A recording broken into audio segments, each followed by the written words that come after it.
when the idea to reactivate Exit Eden was born? Actually, there was never a moment where there was an idea to deactivate Exit Eden in the first place. It's just that it took forever to make a new record, to have a new team around us. But to be very honest, we started to work on new songs at the dawn of 2019, 2018, right when the first album was released.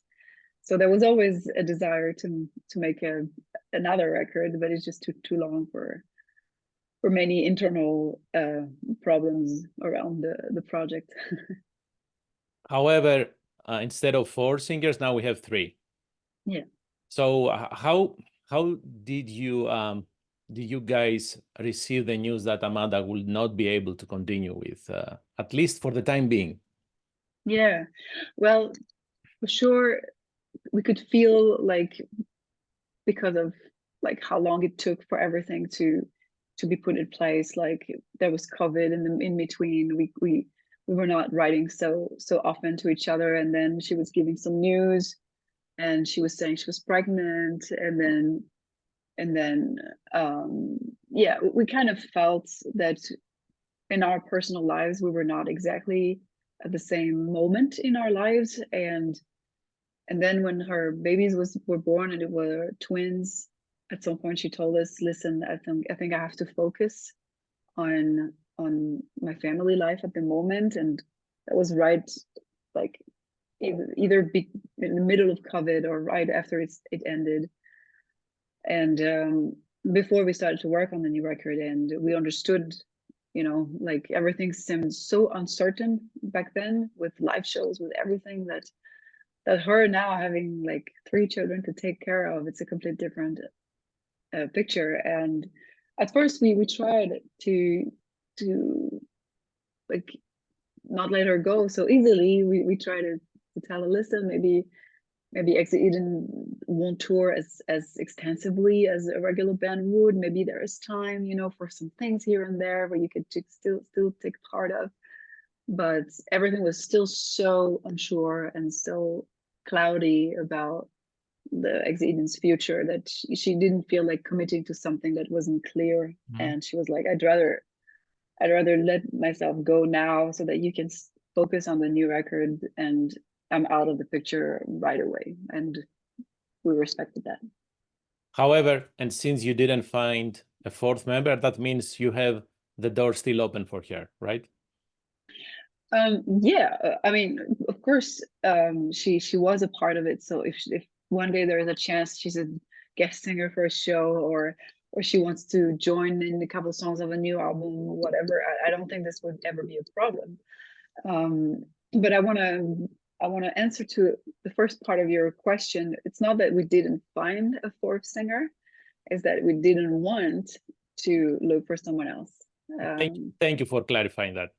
Yeah, when Amanda left, we were like, okay, now it's just the 3 of us. It's not like when a band member leaves and you have to fill the role, because of course you can't go on without a drummer. We're 4 singers. It's like even if we're 2, we could still kind of sing everything from Exit Eden. It's a luxury to have more than 1 singer.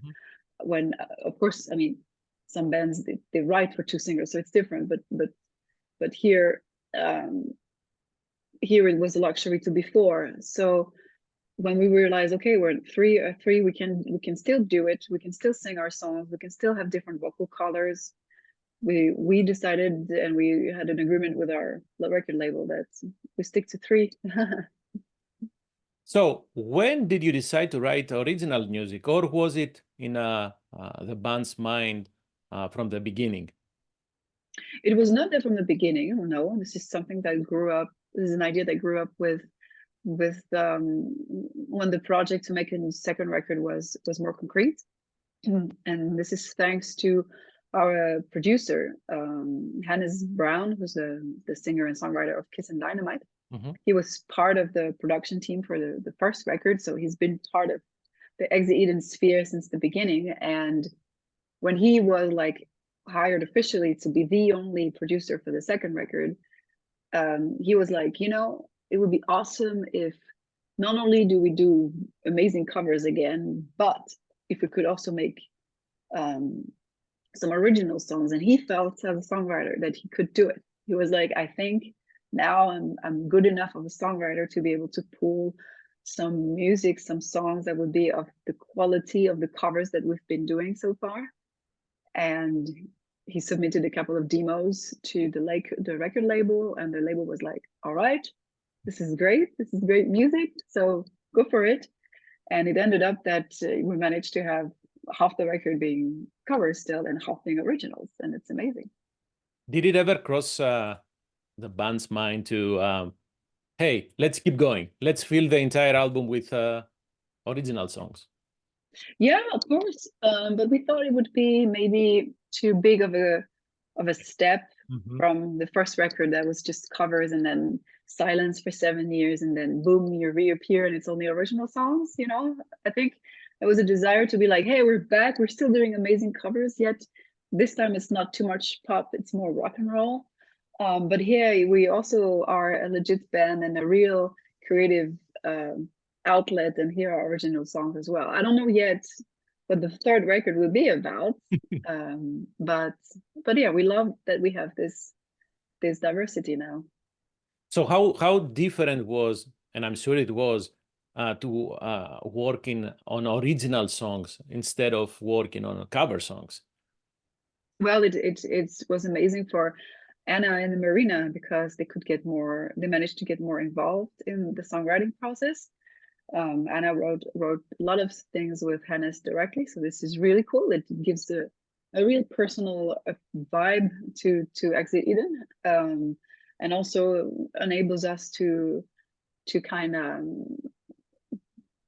explore and create our own universe, because then we're allowed to write our own lyrics and we can have videos that have a bit more stories going on, or yeah, just the guests we want. And also, so it's different because it gives the ability to be more personal, and it opens the fields of creativity a lot. This is amazing. So you mentioned the lyrics, and then you mentioned the music videos that go with it. So you have released right now Run. Yeah. And first of all, what is the connection between the lyrics and what we see on the video? Because I see you three ladies wearing different colors, right? White, black, and then gray. So what is the concept behind that? So the main concept of the video is that we refer to ourselves, we're one character from the Greek mythology. We are the Fate, the Norns, like they have different names depending on the culture, but we are that entity that represents fate. And fate, your life is a red thread, and we come with the scissors to cut it. And since we had Marco in the video, we thought it would be amazing that he's our victim, and we handle his fate. You know, it's funny, you know, Marco is such an entity in symphonic metal, and we three handling this man's fate. It was a nice things to dream about, and we were so happy that he liked the idea and that he committed so much to the performance on this video. The song itself, it's more of a mysterious tale. You can I think interpret it in different ways.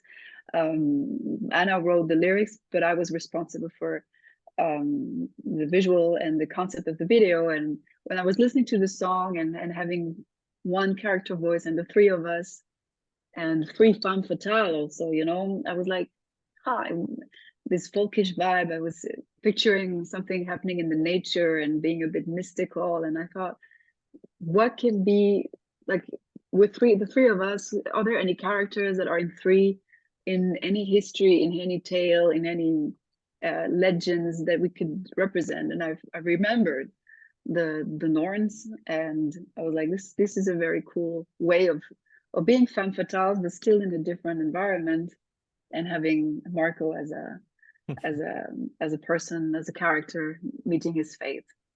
So I think you were the one with the scissors, right? Cutting the thread. Marina. I was handling the thread, and Marina was Oh the boy. decisions. Oh man. So Marco's involvement was only for the music video, or did he have anything to do with the songwriting? No, he was a pure guest.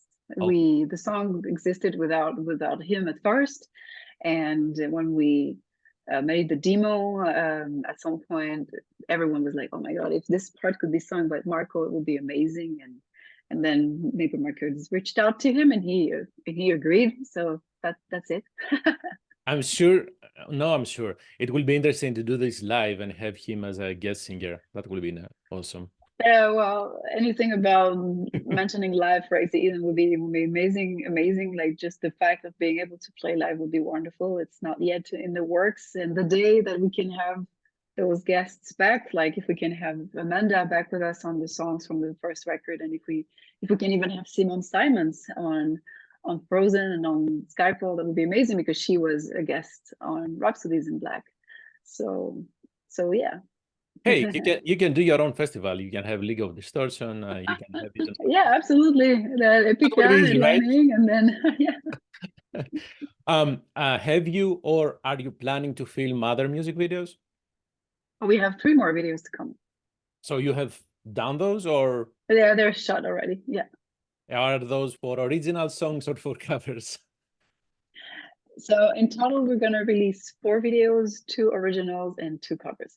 Okay, good. I'm sure if you were allowed to tell me, you would. So how did you pick the songs to cover? This was a very good conversation between our producer and our record label. We were also involved for suggestions, but the track list of the covers was really done between Hannes and Napalm Records. The idea was, and we agreed with it, to not make an album that would be as, I would say, clickbaiting when it would be just super recent commercial pop hits that everybody know. I think the idea was to approach this with a bit more maturity. We don't want to be a YouTube cover band. Like anyone now can do amazing covers of any kind and post them on YouTube and look great. And we wanted Exit Eden to still have a bit of a different identity, a stronger one. And that's why we decided to, for most of the songs, go for rock, rock hits. Also because we want to definitely be identified as a metal band. So covering hard rock is where it makes the most sense. Covering metal, not, because then our covers would not be that amazing and that special because the metal would already be there. Right. Of course, Alice Cooper, it's very close to metal per se. It's like on the verge, but they still had room to make it more heavy symphonic metal out of it. So yeah, it was a conversation between our team around the project. Is there any song that was part of the discussions for you guys to cover and for some reason you didn't? Any song that will be, I don't know, interesting to learn that you are trying, or maybe for the next one, for the third one? Honestly, no, because the moment in which they agreed on a cover, it's because Hannes could already picture a heavy symphonic metal version of it. Okay. So he has this capacity of imagining arrangements on a song that doesn't exist, like a version that doesn't exist, like let's say Poison. Like he was already able to say, okay, I can hear vocal harmonies of the girls, I can hear that kind of bombastic vocal arrangements here and there, I can hear how I'm going to transform that and that. And he didn't have to make any test on any song before they were validated. Therefore, every covers that were picked were turned into what's their versions that are on record now, and nothing was discarded, nothing was tried and failed. It was pretty smooth process. That's great to hear. Who recorded the guitars, the bass, and the drums, and the keyboards? So Hannes Brown himself played a lot of the keys and a lot of instruments. He also played, I think, is it the mandolin? Then Jim Muller and Julian Broker, they were on the guitars. The flutes were by Sandro Friedrich, he's from Switzerland. And Jim from Kiss and Dynamite, Jim Muller, also played the bass. That's an international act right now. Yeah, absolutely. So we mentioned in the beginning or at some point about playing live. So what are your thoughts about that? Because the three of you have other bands. Yeah, we would love to bring those songs live. You know, we were meant to do that. It's what like motivates us at the core. You know, we make music to share it with people. And the few times that Exit Eden managed to be on stage, it was an absolute party because everyone knows the big songs, the big hits, and everyone was singing along and getting crazy on Lady Gaga. You know, it was amazing. So yeah.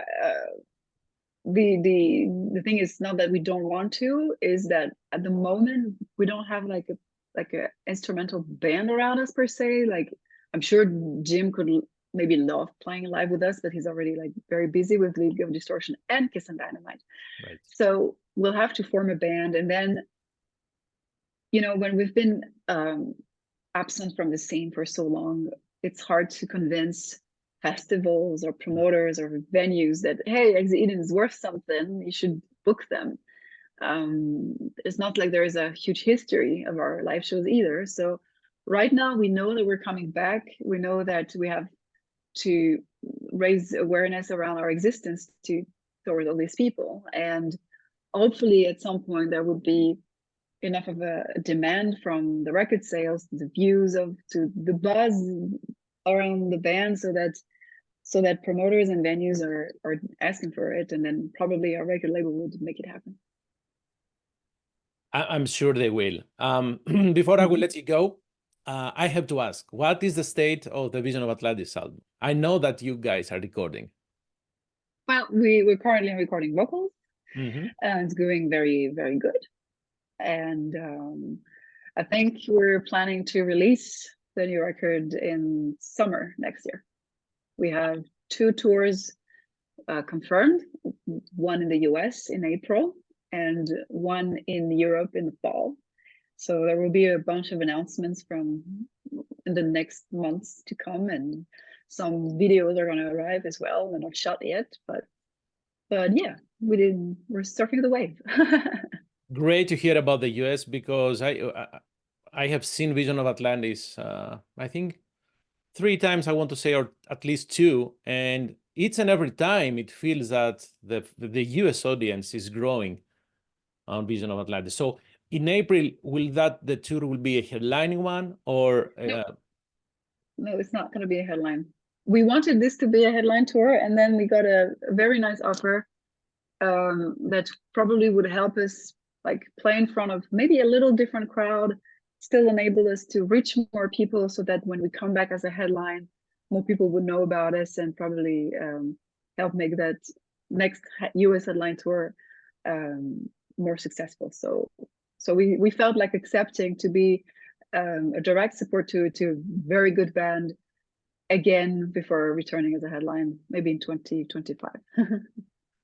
I mean, the show you did with Delauney was great. Even the entire building was great. So the energy that Vision of Atlantis gets on the stage is, how can I put it? Is addictive. Even if you don't like the music, or if you don't like the music, if you don't know the music, then you have to join. Thank you. It's a nice feedback. Thank you so much. That's all the questions that I have, Clem, for you. If you have anything that you would like to share, please do. I want actually to thank everybody who's, during these years that we were so silent with Exit Eden, I want to thank everyone who still kept asking me and Marina and Anna individually for news. Like there was a thirst and a hunger for Exit Eden. Like people remembered about the project, liked the project, and were like, will there ever be a new record? Are you going to do more? And you know, we faced some years that were a little difficult for the project because we didn't know at some point what would happen. Like some people were like, yeah, we're gonna make another one, we just need to finalize a deal here and there and here, and it took forever. And during that time we were like, we don't know. what's going on, and it was really heartwarming to feel the support from the audience. So I want to thank all the people who manifested any kind of interest in Exit Eden while we were completely lost in the nowhere. Thank you very much. No, you're not lost. So see you in April, and have a wonderful 3 shows with Vision of Atlantis in December, and thank you. A great new year. Thank you. You too. See you there. Bye. Bye bye. Thank you very much.